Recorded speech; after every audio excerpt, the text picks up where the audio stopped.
It's certainly the season for dragons, what with the disappointing Game of Thrones finale and Godzilla 2 just around the corner. In this video, we'll explore 10 dragons from various TV shows and movies. So let's begin. Number 10. How to train your dragon, toothless. Around 5 meters long. If you want the wingspan, multiplying by 2 seems to be pretty accurate. Toothless is the only Night Fury seen thus far in the franchise. He possesses jet black scales covering his body, with small light patches at the sides, in a pattern similar to a manta ray. Toothless possesses 2 sets of wings, one main pair and one smaller pair near the base of his tail. The first pair allows him to do a vertical takeoff, like a Harrier jet. Toothless is the most intelligent of all the dragons, and seems to have a dry sense of humor, similar to Hiccups.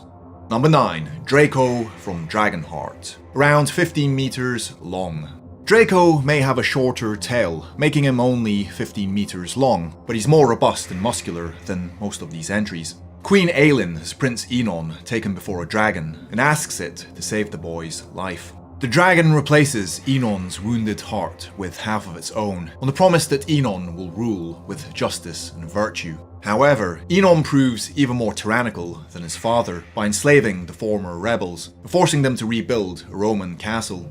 Bowen, believing the dragon's heart twisted Enon, swears vengeance on all dragons. But they become friends. Number 8. Falkor from Neverending Story. 16 meters long. Falkor is a luck dragon, possessing no wings. Luck dragons possess neither immense physical strength, nor great magical talents, though they can exhale fire, which is blue, as demonstrated when Falkor fights Ygramul. Their only distinctive ability that sets them apart is incredible luck in everything they do, as demonstrated when Falkor locates and rescues his companion after being lost in a violent, blinding storm. Luck dragons never stop drawing air and heat through their scales, which makes eating unnecessary and makes submersion in water deadly. Luck dragons are capable of sleeping while flying. Number 7. Elliot from Pete's Dragon. 16 meters long. Elliot first encounters Pete in his forest when Pete survives his parents' fatal car crash. When Pete is surrounded by a pack of wolves, Elliot's presence frightens them away, and he approaches the boy. At first, Pete is frightened of the dragon, but soon realizes the dragon is very friendly. Pete and Elliot then remain together for the next 6 years, with the dragon protecting the boy. Like his previous incarnation, Elliot can fly, breathe fire, and turn invisible to camouflage himself. Number 6. Shrek Dragon. Around 20 meters. Dragon first appears while guarding the derelict castle which serves as Princess Fiona's prison. It can be assumed that this is her long-time permanent habitat, since the tower houses a large hoard of treasure and happens to be littered with the bones and armor of many unsuccessful knights who tried to rescue Fiona.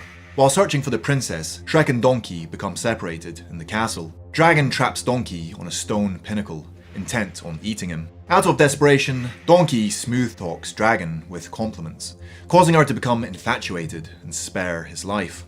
Number 5. Gringotts Dragon. More specifically, the Ukrainian ironbelly species. Was used to guard several high-security vaults, including the Lestrange Vault. It was encountered by Harry Potter and friends when they infiltrated the bank in 1998 in order to obtain a Horcrux. This dragon was trained to expect pain when he hears a sound, which Hermione Granger thought was barbaric.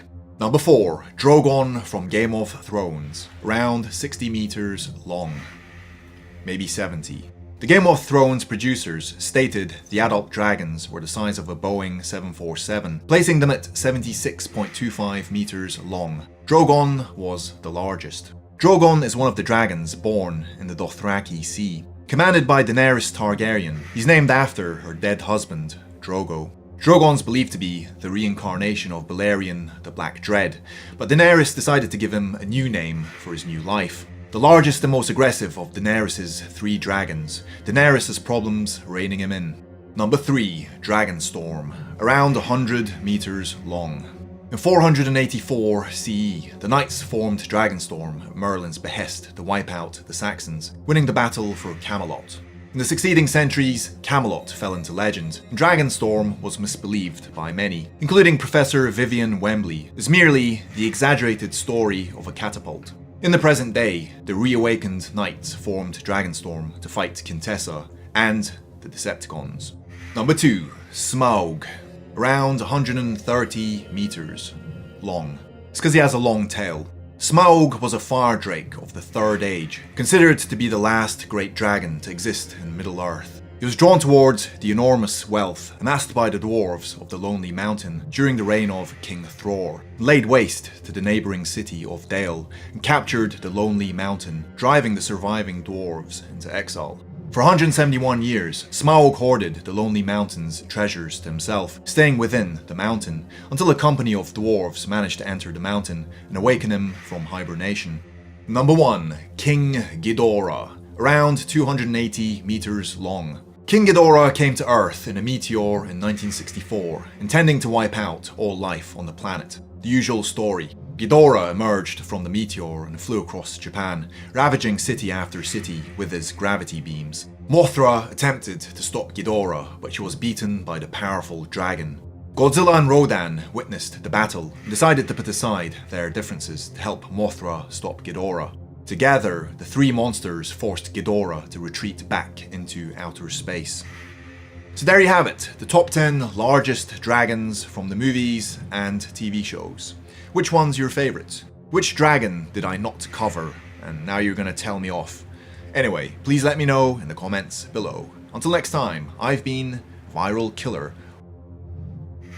Now onto my Patreon squad.